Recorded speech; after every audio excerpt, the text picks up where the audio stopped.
جانور ذبح کرتے ہوئے بسم اللہ پڑھنا بھول گئے، تو میرے بھائی اگر کوئی بندہ بھول کر بسم اللہ چھوڑ دے، سمجھ آئی، جان بوجھ کر نہیں، بھول کر بسم اللہ رہ گئی تو کوئی مسئلہ نہیں، کیونکہ مسلمان ہے، مسلمان کے دل میں اللہ کا نام ہوتا ہی ہے، اور اس کا ارادہ بھی یہ ہوتا ہے میں اللہ کے نام پر ذبح کر رہا ہوں اور اللہ ہی کے لیے کر رہا ہوں، اللہ کا نام لے کر کروں گا۔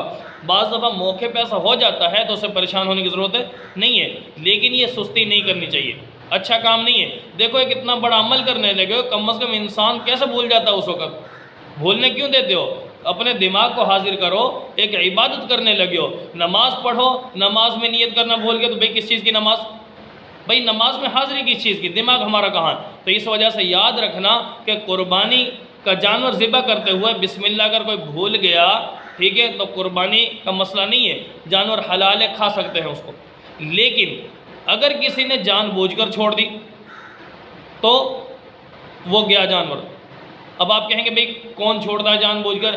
بھئی اگر آپ نے کسی غیر مسلم کو دے دی چھری، مرزائی ہے، ٹھیک ہے، کوئی اور غیر مسلم، وہ اگر جانور ذبح کر رہا ہے، دل میں ایمان نہیں ہے، سمجھ آئی، فکر آخرت نہیں ہے، خوف آخرت کا نہیں ہے، اس جانور کے بارے میں جب اس نے تو کاروبار کرنا اپنا، کسائی ہے، ٹھیک ہے، اگر غیر مسلم ہے، اگر اس کو آپ سے کوئی معاملہ ہوگا، تھوڑی سی کوئی یہ چپکلش ہوگی، کوئی معاملہ خراب ہوگا تو اس نے آپ کی قربانی کا ضائع کر دی تو بھئی وہ جانور حرام ہو جائے گا، سمجھ آ رہی نا؟ اس لیے ایسا ایماندار بندے سے قربانی کرواؤ، بلکہ خود اپنی جانور ذبح کرو نا۔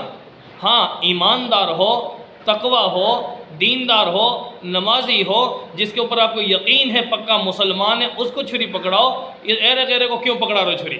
تو اس وجہ سے جس کے اوپر شک و شبہ ہو، اہل تشیع ہوں یا مرزائی ہوں، یہودی ہوں، عیسائی ہوں، کوئی بھی ہوں، اس کے ذریعے سے آپ نے اپنا جانور ذبح کر کے ضائع نہیں کروانا۔ اپنا جانور یا تو خود ذبح کرو یا کسی دیندار سے، کسی عالم سے، کسی نیک اور پرہیزگار بندے سے جانور ذبح کرواؤ۔